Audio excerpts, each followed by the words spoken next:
on lâche pas l'affaire, parce qu'on est trop tenace, il n'y a rien à faire, on lâche rien. Bonjour, lundi 15 janvier. Aujourd'hui, on va parler salaire et projet d'entreprise. Mais pour cette première vidéo de l'année, une grande victoire de notre syndicat à vous annoncer. Nous avions assigné en justice notre direction et le jugement vient de tomber ce 11 janvier. Et il est très largement en notre faveur et donc en faveur des salariés de la CEPAM 13. En effet, par jugement contradictoire, en premier ressort, le tribunal judiciaire de Marseille ordonne à la CEPAM 13 de respecter des mesures que l'on réclame depuis près de 3 ans, et notamment la présence d'agents de sécurité dans tous les accueils. Le tribunal condamne aussi la CEPAM 13 à verser à notre syndicat 1 000 € à titre de dommages et intérêts pour entrave, et 1 000 € supplémentaires pour manquement à son obligation en termes de sécurité. Il la condamne également à verser 3 000 € sur le fondement de l'article 700 pour rembourser nos frais de justice. Quand on vous dit qu'on lâche rien, ce jugement valide de longs mois de travail de notre syndicat. Par exemple, le tribunal rappelle que la CGT avait saisi l'inspection du travail en février 2021 sur la multiplicité des incidents dans les accueils et pointe du doigt les agressions qui ont pourtant suivi à Plante-Cuq, par exemple, sans agents de sécurité avec des collègues livrés à eux-mêmes. Le hasard fait bien les choses. La décision est tombée lors du CSE de ce jeudi, jour où la direction présentait son projet d'entreprise. L'anecdote, c'est que le tribunal ordonne d'édicter un plan de prévention des risques psychosociaux. Ça nous a donné l'occasion de rappeler à la secrétaire du CSE, qui se réjouissait de ce projet, que le moral des troupes est au plus bas.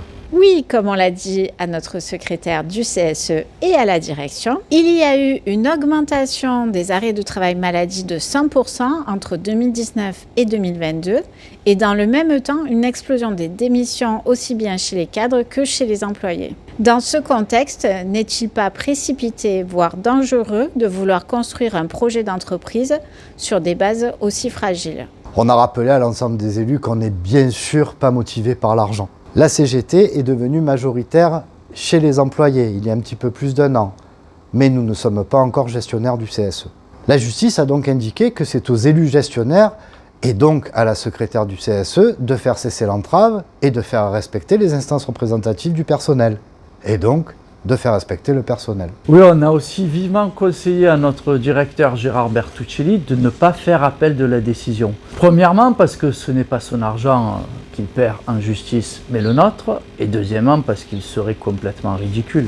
Oui, ça voudrait dire qu'il préfère jeter notre argent par les fenêtres plutôt que le mettre dans l'embauche de vigiles pour veiller à notre sécurité. On va avoir besoin d'un CSE fort. La réalité du projet d'entreprise présenté dans les services, c'est moins 70 emplois à la CEPAM 13 d'ici 2027. Donc forcément encore une dégradation de nos conditions de travail et ceci sans aucune valorisation de nos métiers. C'est aussi la division par 2 de nos surfaces immobilières, ce qui forcément entraînera encore des mutations forcées. Le dernier point, et sur la base des infos déjà distillées par notre syndicat, la bataille a déjà commencé. On vous invite à signer massivement la pétition en ligne lancée par la section PCF de la Ciotat pour sauver la CEPAM de leur ville. À ce sujet, les collègues de Turcaméry ont appris qu'ils allaient déménager sur le patio, mais sans aucune date, sans aucune info officielle, et encore une fois, au mépris d'une information pour le CSE. Malheureusement, c'est ce qui risque d'arriver à beaucoup d'entre nous sur l'année 2024 et les suivantes. On va pas se mentir. Les actions de 55 minutes reconductibles que nous avions lancées pendant les fêtes n'ont pas connu un grand succès. Même si on peut dire que la direction a quand même traîné les pieds pour nous indiquer les chiffres de grévistes crédibles. Pour autant, on tient à souligner les mouvements de grève lancés par nos collègues du service produits de santé Patio.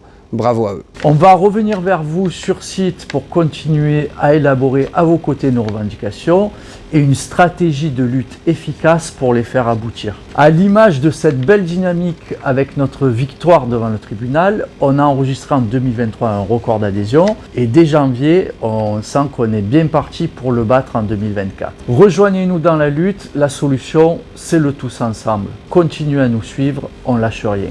Nous on lâche pas l'affaire.